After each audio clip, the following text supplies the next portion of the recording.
surface coating, our surface topping of the roadway was not done at this time. I think Mark's going to include it into his annual resurfacing project this spring or summer and get those roads with the surface put on. So that's the reason that the roadway, the surface was not installed as part of this project. So you suggesting we, how much retainage return? I believe the retainage amount was $25,772, and plus any interest that was earned in the short time frame. So,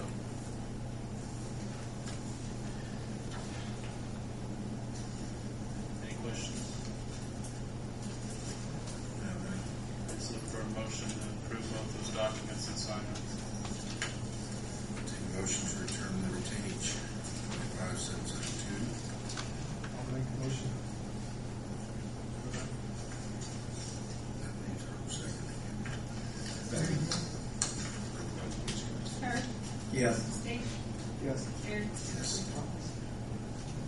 Okay, thank you. The other item, I'll give you a status report of current projects.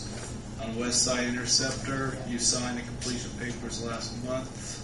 It'll come off the list next month.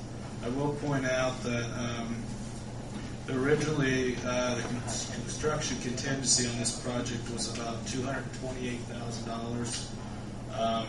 We only had change orders that amounted to $29,000, so there's roughly $200,000 in additional contingency that I would probably recommend be transferred over to the wastewater side in case there's any additional cost overruns there. So we're pretty good on this project as far as having that contingency. You understand that, Bill? What they're just suggesting? SRF money? Yeah. Okay. So it was. On the second project, the wastewater treatment plant, currently construction totals are at $16,698,091. Again, this project goes until October, so we've still got about around $2.5 million left of work to be done. Some of the status of the work, the automation of the knife gate valves on the VLR, or the vertical lift reactor. The shop drawings were approved, and those automated valves are being ordered, the actuators. We also had to tie into the EQ base into the VLR. Most of the work in the last month is taking place at the headworks as well as the primary clarifier. The headworks slab has been in place, and they have started installing the masonry walls for the building. And work continues on the grid tank associated with headworks, and some of the equipment in the headworks should be being set in the building this week if they haven't already. A lot of at the belt press, the polymer pumps were set, and the work continues on electrical and that sort of thing.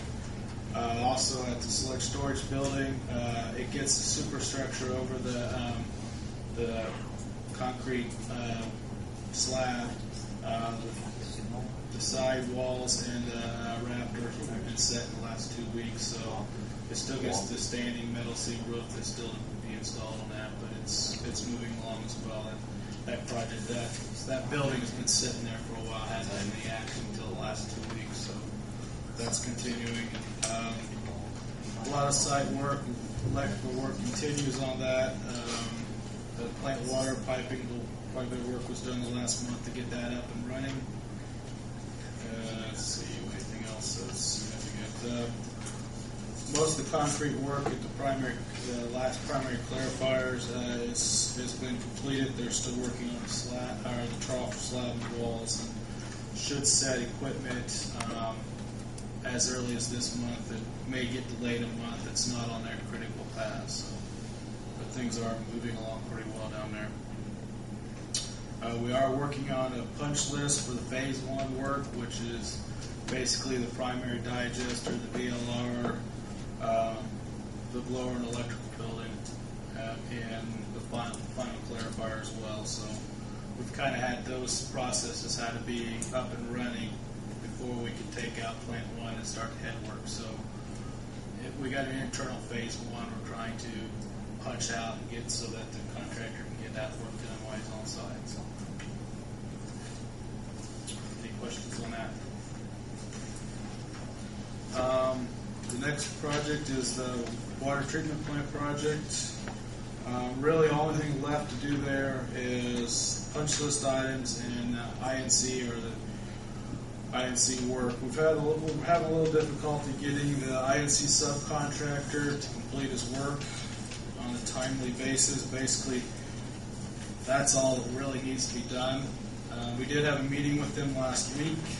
They have submitted a schedule that says they will be completed by May 22nd, and we're getting weekly updates on that so that they can beat that schedule and we can make sure that occurs. So I'm hoping that within the next month or so that we'll be able to get that project substantially complete and be in the final stages of getting it complete. We have developed a punch list with the exception of the INC. Has been given to the contractor, and he is going to start scheduling to get that work, punch list work completed as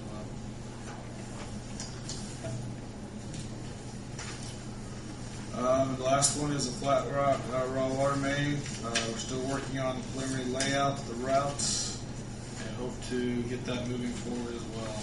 Don't have a lot of updates on that at this point. And then we've talked about the Anderson Street project. Any questions? Thank you, Aaron.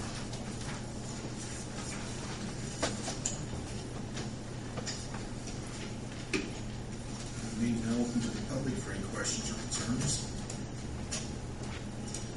Gary, Yes, Bill, might be a good idea to, would you like to stand and tell us who you are? Bill, won't it? It might be a good idea to consider putting defibrillators in police cars, in trunks of police cars. They've made some progress on that, haven't you?